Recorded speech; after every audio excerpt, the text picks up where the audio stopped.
کچھ غریب کو ہی ملنا چاہیے. نہیں اگر رہ گیا وہ ایک باقی خاندان میں لاوارث یتیم. تو یہ پورا پروگرام بنا کر بیٹھا تھا بیچارہ کہ مجھے جو ہے کیا بنا دیں گے. خالی باپ دیکھا کہ یار جس کے لیے اتنے کیا کیے تھے پاپڑ بیلے تھے، یہ تو کشتی کہیں اور بہہ رہی ہے. تو اس نے سر اٹھا کر کہا کہ نہیں میں سجدہ نہیں کروں گا. میں کیا نہیں کروں گا؟ سجدہ نہیں کروں گا. اس لیے کہ میرے اندر کوالیفیکیشن زیادہ ہے. میں آگ سے بنا ہوں، یہ کس سے بنے؟ مٹی سے بنے. لہٰذا میں ان کو سجدہ نہیں کروں، میں نہیں مانتا. اللہ نے کہا نکل جاؤ ایسے. کیا کرو؟ نکل جاؤ ایسے. اور مردود بنا کر نکال دیا اللہ تعالیٰ نے. ہمارے لیے سیکھنے کی بات اس واقعے سے، یعنی واقعے کا جو یہ پارٹ ہے، اس سے ہمیں کیا سیکھنے ملا؟ پہلی بات تو یہ سیکھنے ملی کہ آدمی کو کبھی تکبر نہیں کرنا چاہیے. کیا نہیں کرنا چاہیے؟ آپ کتنے بھی زیادہ کوالیفائڈ ہو، آپ سماج کے لیے، اپنے گھر کے لیے اور اپنی ملت اور قوم کے لیے اسی وقت فائدے کے بنیں گے جب آپ کے اندر کیا ہو؟ عاجزی ہو، تواضع ہو، دوسروں کے ساتھ چلنے کی آپ کے اندر کیا ہو؟ صلاحیت ہو. اپنی الگ شان بنا کر میں کہوں وہ چلے گا، نہیں دوسرا کچھ بھی نہیں چلے گا. آپ کبھی کوئی فائدے کا کام نہیں کر سکتے. آپ فساد ہی مچا سکتے ہیں. کیا مچا سکتے ہیں؟ فساد. اور دوسرا یہ کہ آدمی کے دماغ میں جب بڑائی ہوتی ہے تو اس کی جتنی کوالیفیکیشن ہے سب دھری کی دھری رہ جاتی ہے. یہ جو تھا نا اس کو طاؤس الملائکہ کہتے تھے، فرشتوں کا بھی سردار سمجھا جاتا تھا. یہ بہت علم تھا اس کے پاس، لیکن اس کا مسئلہ تھا اس کے اندر تکبر تھا، تو وقت پر اس کا علم اس کو کام نہیں لگا. اس لیے ہماری سمجھداری سب دھری کی دھری رہ جاتی ہے جب اللہ تکبر پر پکڑ کرتے ہیں. کس بات؟ تکبر پر. بہت بری چیز ہے. اور جب اللہ کی پکڑ آتی ہے تو آدمی کتنے بھی کیا کر لے، جتن کر لے، وہ سب الٹے ہی نکلتے ہیں. کیسے نکلتے ہیں؟ اس کا الٹا نکل گیا، پھنس گیا. اللہ ہماری سے حفاظت کرے. دوسری بات بزرگوں سیکھنے کی یہ ہے کہ اللہ کا کوئی حکم اور شریعت کا کوئی مسئلہ آپ کو سمجھ میں آئے یا نہ آئے، میری عقل میں آئے یا نہ آئے، فالو کرنا یہ میری ذمہ داری ہے. نہیں سمجھے گا؟ فالو کرنا یہ میری ذمہ داری ہے. بھائی ٹنکی کا پانی گلاس میں بھرنے جاؤ گے تو پانی کہاں جائے گا؟ بولو نا، باہر جائے گا نا، گلاس میں آئے گا. سیلاب آ جائے گا. کیا آئے گا؟ سیلاب. اسی طرح جو آدمی شریعت کی ہر چیز کو عقل کی کسوٹی پر کیا کرنے لگا ہے، تولنے لگا ہے. ارے اللہ کے بندے، یہ شریعت کی جو تعلیمات ہیں وہی کا حصہ ہے. کس کا حصہ ہے؟ اور آدمی کے نالج کے جو سورسز ہے، ذرائع ہیں، ان میں عقل نیچے کی چیز ہے اور وہی اس سے اوپر کی چیز ہے. عقل سے کام چل جاتا تو اللہ کبھی کسی نبی کو نہ بھیجتے. اللہ کبھی کسی وحی کو نہ بھیجتے. اللہ نے وحی بھیجی اسی لیے کہ عقل میں سمجھ میں آنے والی بات نہیں تھی. تو وحی کی بات عقل میں آ جائے یہ ضروری نہیں ہے. ہاں اتنا ضروری ہے کہ وہ انسان کی فطرت اور اس کے عقل کے خلاف کبھی نہیں ہوگی، آپ کے نیچر کے خلاف کبھی نہیں ہوگی. ہاں اتنا ہے کہ آپ کو سمجھ میں آ جائے یہ ضروری نہیں. تو کیا کریں بھائی؟ وہ کرو جو صحابہ نے کیا، سمعنا واطعنا. کیا کریں؟ سمعنا واطعنا. ہم نے سنا اور ہم نے مان بھی لیا. یہ یہودیوں والی بات نہیں ہونی چاہیے. یہودی کہتے ہیں کہ سمعنا وعصینا، ہم نے سن بھی لیا، سمجھ ہم ماننے والے نہیں، چھوڑو نہیں ماننا. یہ عادت کس کی ہے؟ یہودیوں کی. یہ جائیں گے جہنم میں. جس کو وہاں کا ٹکٹ کٹوانا ہو وہ اس طرح کی جو ہے شریعت کے ساتھ مدبھیڑ کریں.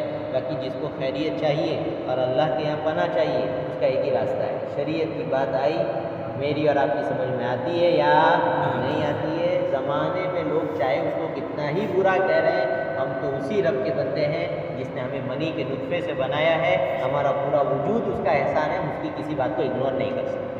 یہ بات ہمیں سیکھنے کی ہے اس شیطان کے رویے سے کہ اس نے نہیں سمجھا.